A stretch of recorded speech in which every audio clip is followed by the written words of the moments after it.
In December of 1944, the most popular musician in the world into a single-engine plane on a cold airfield in England.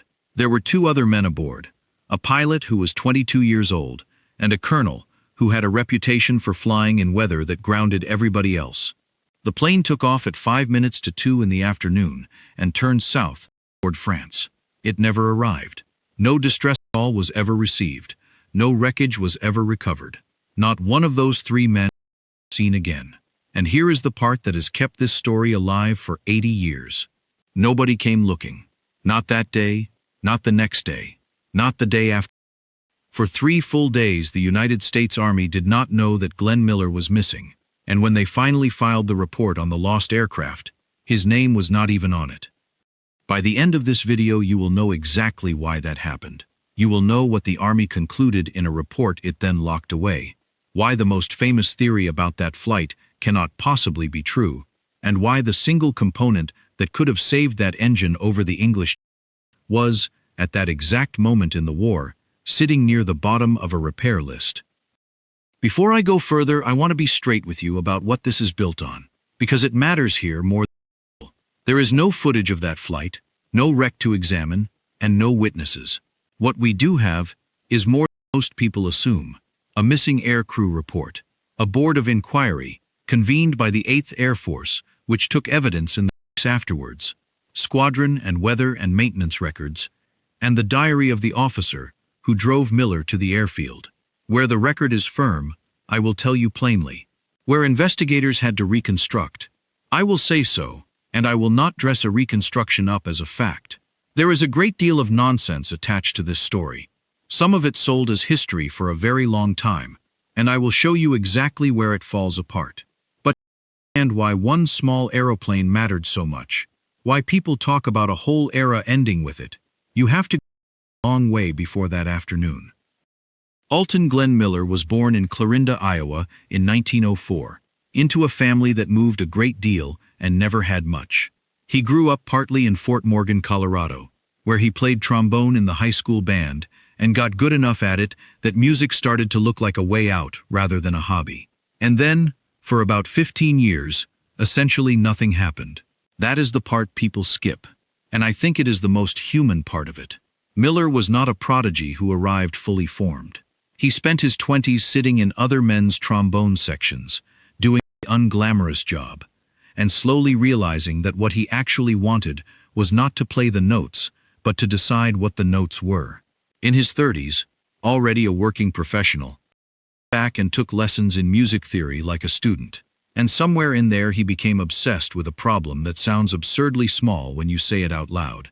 And that turned out to be worth a fortune. He wanted his band to have a sound you could recognize instantly. Not a better sound necessarily, a recognizable one. Every good band in America could swing. He wanted somebody to turn on a radio in a kitchen in Ohio, hear 4 bars, and know whose band it was without being told. He found it in the reeds. A clarinet carrying the top line over the saxophones, in a voicing that made the whole section sound cool and slightly aching. Bright on top, warm underneath. The origin story gets told several different ways, and I would not swear to any of them. What is not in dispute is what he did once he had it. He built everything around it. His first attempt at leading a band collapsed. He ran out of money and folded it in early 1938, which by any reasonable measure should have been the end of the experiment. He started another one that same year. And in the summer of 1939, at a dance hall on the water called the Glen Island Casino, just outside New York, the second band caught. The residency came with radio wires, so the room went out live across the country every night. Young people started turning up in numbers that startled the management. Then the records started selling. Then the whole thing went off like a bomb. I want to give you a sense of the scale, because popular bandleader does not carry the weight it should. Between 1939 and 1942, Glenn Miller had more hit records than most artists manage in a lifetime. Moonlight Serenade, In the Mood, Tuxedo Junction, A String of Pearls, Chattanooga Choo Choo, which sold well over 1 million copies and was handed the first gold record ever presented to anybody. He had a network radio series 3 nights a week. He made 2 Hollywood films. His band was the sound coming out of every box and every drugstore radio in America, playing in the background of the last ordinary summer that generation would ever get. And this is hard to convey now, because we have nothing like it. No fragmentation, no algorithms handing everybody a different world. There was radio, there were records, and there was the biggest band on both. When people say he was the most popular musician alive, that is not affection talking. In 1941, it was close to a measurable fact. Then, on the 27th of September, 1942, in a theater in Passaic, New Jersey, the #1 band in America played its final performance and broke up. Miller had gone to the Navy first and been turned down. He was 38 years old, and nobody was going to make him do anything. He had a wife, a home, a fortune coming in, and precisely zero obligation to be anywhere near the war. He pushed anyway, and the Army took him, and he walked away from all of it. And he did not take a token commission and do photo calls. He disbanded the most successful musical organization in the country, at the peak of its earning power, to go and be a captain. And then he immediately started a fight. The Army had had bands for a very long time, and knew exactly how a band was supposed to sound, which was the way it had sounded in 1918. Miller turned up and started rewriting the marches, putting a swing feel under music that had been played straight for a generation. Action from the traditionalists was roughly what you would expect. The story that survives has a senior officer telling him played their Sousa marches perfectly straight in the last war, and it had worked out fine. Miller is supposed to have answered, "Tell me, are you still flying the same planes you flew in the last war too?" Whether that line was polished in the retelling or not, the argument was real, and Miller won it. He got his radio show and then permission to build something that had never existed inside a military structure, a 50-piece orchestra with a full string section, staffed with players pulled out of the best bands and the best symphonies in the country. It became the American band of the Allied Expeditionary Force, and in November of 1944, they were sent to England. Miller flew ahead in the middle of June.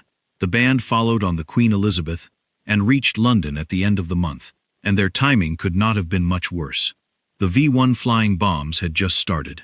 Everybody who lived through them describes the same thing, the engine noise, and then the silence when the engine stopped, because the silence was where you found out whether it was going to be you.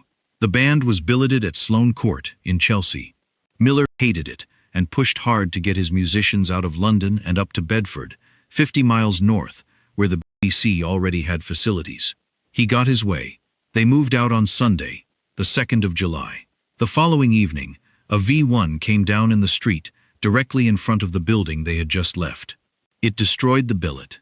Dozens of American servicemen were killed there, men who had been sleeping in the rooms Miller's musicians had emptied about 30 hours earlier. Afterwards, Miller said something to his manager that people have been repeating ever since. He said that as long as the Miller luck stayed with them, they had nothing to worry about. Remember that. We are going to come back to it, and it is going to hurt. What followed was 5 months of the hardest work of his life. The band played more than 800 performances and broadcasts, hangars, hospital wards, aerodromes in the rain, and recorded relentlessly for transmission across the channel, including material in German aimed at enemy troops, because a familiar American dance band was considered a legitimate instrument of war. And it worked. For an American 19-year-old sitting in a hut in Bedfordshire in 1944, waiting to find out what was going to happen to him, that music was not entertainment. It was the sound of the room he had left, and proof the place still existed. Miller drove himself into the ground, doing it. The letters home get shorter and more tired. By December, the next step was Paris, liberated in August. A 6-week run of concerts from the continent, the band's biggest job yet, with a schedule attached to it. He was ordered to go across ahead of his musicians and get the arrangements settled. And that, in the end, is all this is. A man in a hurry, trying to be somewhere on time for work. Here is what is certain about that week, because this part comes straight off the record. On the 13th of December, and again on the 14th, Miller tried to get across on the scheduled transport service from Bovingdon. Both flights were canceled for weather on the far side. He was told the next seat he could count on was the 17th, which was too late to be any use to. On the afternoon of the 14th, at the 8th Air Force Service Command headquarters north of. He ran into a man he knew slightly. Lieutenant Colonel Norman Basel was a supply officer with a hard reputation and a habit of getting where he was going. He was flying to Paris the next day on a service aircraft, weather or no weather, and he offered Miller the seat. Miller took it. And this is the decision the whole story turns on, so I want to be exact about what was wrong with it. It was not reckless in the way people imagine. It was creative. He had travel orders specifying how he was to move and a chain of command that was supposed to know where he was. And by accepting a lift on an unrelated aircraft came what the Army would later call, in flat and slightly damning language, a casual passenger. Nobody who needed to be told. Not Shea, not his own headquarters. His manager knew, because his manager drove him. Nobody else did, and that is going to cost more than anyone could have guessed. The 15th of December 1944 was cold, low, and gray across Bedfordshire. I want to correct something here, because almost everything the thinks it knows about this afternoon comes from a Hollywood film made 10 years later, with James Stewart in the lead. That film gave us the image most people carry. Dense white fog, a plane vanishing into it, a doomed romantic departure. The real conditions were more ordinary, and in a way, far more dangerous. Visibility on the ground was poor, but workable. The genuine hazard was not at Twinwood at all. It was up in the cloud over the channel, where the temperature sat right in the band where water does not simply fall as rain. It freezes onto whatever it touches. The aircraft was a Nordoin Norseman, serial number 44-70285, and it is worth knowing what that actually is. A Canadian bush plane, single-engine, high-wing, part covered, built to haul cargo and men into places with no runway at all. Rugged, honest, and never intended to be anything remotely like a weather aircraft. The pilot was Flight Officer John Morgan, 22 years old, born in Scotland, the son of a coal miner. He had flying hours. By most accounts, he had very little instrument experience, which is the specific skill you need when the world outside the windscreen turns white and your own senses start lying to you. Morgan landed at Twinwood at about 1:45. Miller's manager, Don Haynes, had driven the two passengers out to the field, and in his account, somebody noticed there were no passengers aboard.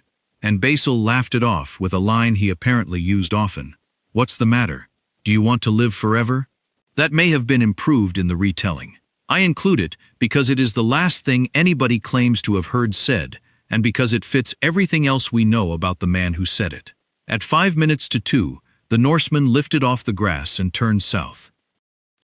His words to his boss were that he would see him in Paris tomorrow. Now watch what happens next, because this is where an accident becomes a mystery. The following morning, the 16th of December, 3 German armies came out of the Ardennes forest into thinly held American lines, and the Battle of the Bulge began. Every staff officer in the European theater suddenly had one thing on his desk, and it was not a missing utility aircraft.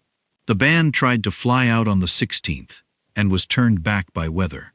They finally got across on the 18th, landing at Orly in 3 transports, expecting their commanding officer to be there to meet them, because that was the entire reason he had gone ahead. He was not there. Haynes started making telephone calls. He rang Schaeff at Versailles. They had no record of Miller arriving at all. They had not been told he was coming. Calls went back across the channel. And slowly, over hours, the truth assembled itself out of a series of confused conversations. The Norseman had never landed at Villacoublay. It had been logged as missing 3 days earlier. And on the report that was raised for that lost aircraft, there was one name, the pilot's. Basel and Miller were not on it, because officially, they had not been aboard. Officially, no one in the system knew. The report had to be amended afterwards to add them in. So think about what that means for the 3 days in between. There was no search. There was never going to be a search, because a search requires somebody to know that something is lost. And the only 2 men who could have raised the alarm on the 15th were in the aeroplane. The Miller luck, and I said this would hurt, had run out in the most mundane way imaginable. In a bomb blast in Chelsea, in a paperwork gap. The public was told on Christmas Eve. His wife Helen was informed first, at home in America. The band, who had lost the man who built them, played on through Christmas in Paris. Was the job, and there was nothing else to do with the grief. So what actually happened over that water? For 80 years, 3 answers have been in competition, and I want to take them at a time, in the order they arrived, because the story got solved is almost as interesting as the solution. The first answer is the famous one, and it is the reason a lot of on this video. In the 1980s, a former Royal Air Force navigator named Fred Shaw came forward with an account he had been carrying privately for decades. On the 15th of December 1944, Shaw had been aboard a Lancaster bomber returning from a raid on Germany that had been recalled. A recalled bomber cannot land with a full load. A fully bombed-up aircraft coming down heavily is a catastrophe for everybody on that airfield, so crews dumped their bombs into a designated jettison area in the channel. Shaw said that as the bombs went down, he looked out and saw a small, winged, single-engine aeroplane below them. Flipped over and went into the sea. At the time it meant nothing to him, an odd thing on an odd day in a war full of them. Then, years later, sitting in a cinema watching the Glenn Miller story, he heard where and when Miller's plane had gone down, and the hair went up on his arms. You can see why that took hold. It has everything.